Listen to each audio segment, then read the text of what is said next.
guys, another concerned video po. Ang sabi niya is, Miss Che, ask ko ang thoughts mo dito.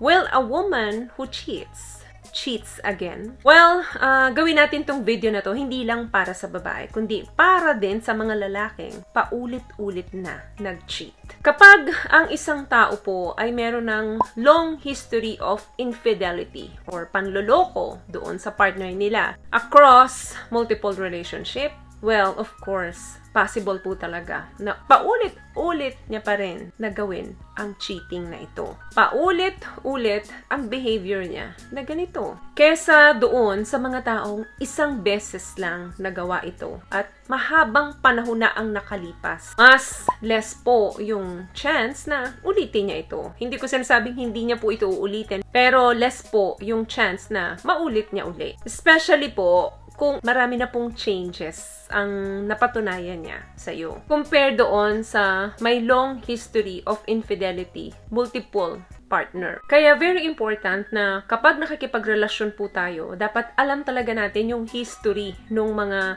kapartner natin. Kasi kung ang record talaga netong present na karelasyon mo ngayon maraming beses na siya nagloko doon sa mga previous relationship niya, possible talaga na ulitin niya ito diyan sa relasyon niyo. Mapababae or mapalalaki yan. Kasi nga, behavior niya na iyon. So meaning, nandyan na yan sa sistema niya. Kaya easy na lang sa kanya na magloko uli. So, kailan ba dapat magstay or hindi dapat magstay kapag ang partner mo ay nakapag-cheat na sa'yo? Umpisahan po natin ito sa trust. Ang trust po ay isa. Actually, yan yung number 1 na strong foundation ng partnership para talagang magtagal sila. But once cheating po happen, nagsha-shattered yan. At sa maraming couple, napakahirap pong i-save yung relationship nila or yung marriage nila kapag may ganitong scenario. Though mahirap man i-solve or i-save ang pagsasama nila, meron pa rin po talagang couple na pinipiling magstay sa relasyon nila at nagbibigay ng second chance. Kasi minsan, ang first,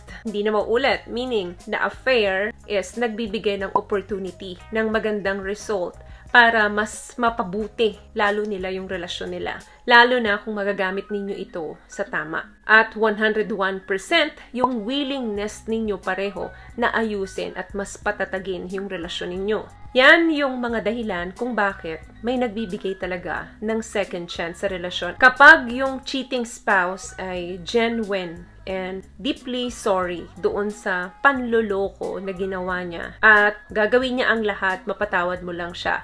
Kung nasa malayong lugar siya, uuwi siya para lang makasama ka niya at patunayan sa'yo na hindi na niya uulitin ang mga ginawa niya at pinagsisisihan niya ng mabuti yun. Pero kung ang mga words na yan ay hindi niya nasasabayan ng actions, well, hindi po dapat na paniwalaan yan. What I love about this product, itong No More Dark Secret ng K-Skin, bukod sa may advanced whitening na siya na kung saan pwede niyang matulungan na pumuti yung mga singit-singit mo, moisturizing, meron siyang anti-irritation, antibacterial, maintain healthy pH level. Hindi lang pambabae, meron din po tayong pang-lalaki. Kasi ang isang salita, nabibigyang patotoo lamang yan kapag nasasabayan natin ng actions. Pero kung yung mga salita niya ay walang actions at yung mga salita niya ay para lang i-comfort niya yung sarili niya sa pamamagitan mo, wag na po kayo magstay sa isang relasyon na yan. Dahil paulit-ulit niya uling gagawin yan. Kasi meron po talagang 4 na types of cheaters. So, next nating vlog, gagawa natin yan.